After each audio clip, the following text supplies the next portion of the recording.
Alors, la chaîne des agrégations va illustrer les différentes étapes de l'algorithme de VARD au niveau de la classification hiérarchique. Alors, donc ici, la première agrégation qui a été faite, c'est le regroupement des éléments 13 et 15. Ceci, ceci, c'est parce que cette solution minimise la variation intra-classe pour une partition en 29 classes. Donc, le coefficient 4,1 10 puissance moins 2 traduit la valeur de la variation intraclasse pour la typologie en, 20 en 29 classes. Alors après, vous avez l'étape d'apparition, classe 1 et classe 2. Ici, c'est un 0 parce qu'ils apparaissent pour la première fois.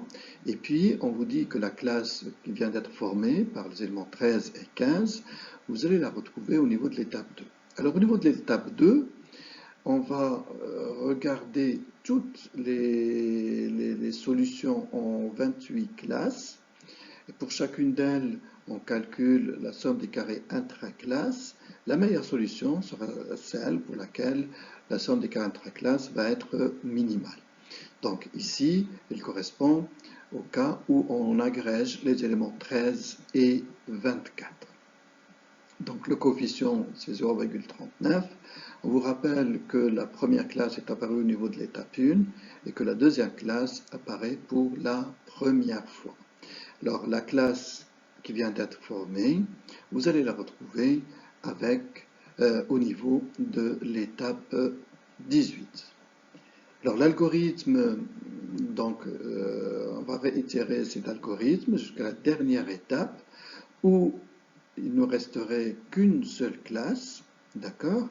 Par conséquent, la somme des carrés totale va coïncider avec la somme des carrés intraclasses, et ici, elle vaudra P fois n-1, d'où le 261 par rapport à notre exemple. Alors, généralement, au niveau de chaque étape, on va pouvoir calculer ce qu'on appellera la qualité de la typologie. Alors la qualité de la typologie, par exemple pour une solution en K égale 2 classes, c'est donc la somme des carrés totales moins la somme des carrés intraclasses pour une typologie en 2 classes sur la somme des carrés totales. Alors, ça revient à dire que c'est la somme des carrés interclasse sur la variation totale. Et donc, elle peut être interprétée comme la part de variation qui peut être expliquée pour une solution en deux classes. Donc, de manière générale, la qualité d'une typologie, ça va être la somme des carrés totales moins le coefficient correspondant à une typologie en K classe sur la somme des carrés totales. Alors, pour illustrer cette solution, on a ce qu'on appelle l'arbre hiérarchique qui visualise les différentes agrégations et le niveau d'agrégation qui a été retenu. Et donc, la dernière étape, on voit très bien qu'on va agréger les deux classes qui nous restent pour regrouper tous les éléments. Alors, on verra plus tard comment utiliser l'arbre hiérarchique pour proposer des solutions à notre problème. On passe maintenant à l'interprétation des groupes. Ici, deux points importants qui sont à définir. Premièrement, le choix du nombre de groupes. Et pour cela, on va utiliser les indices d'agrégation pour faire ce choix.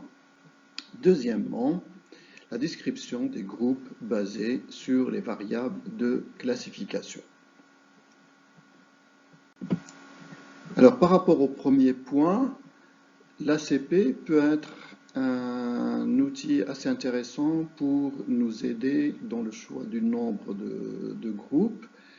Ici, d'après notre analyse ACP, on avait dans un premier temps retenu 3 groupes, et puis après analyse de la qualité de représentation, il nous est apparu qu'une solution à 4 groupes était aussi intéressante.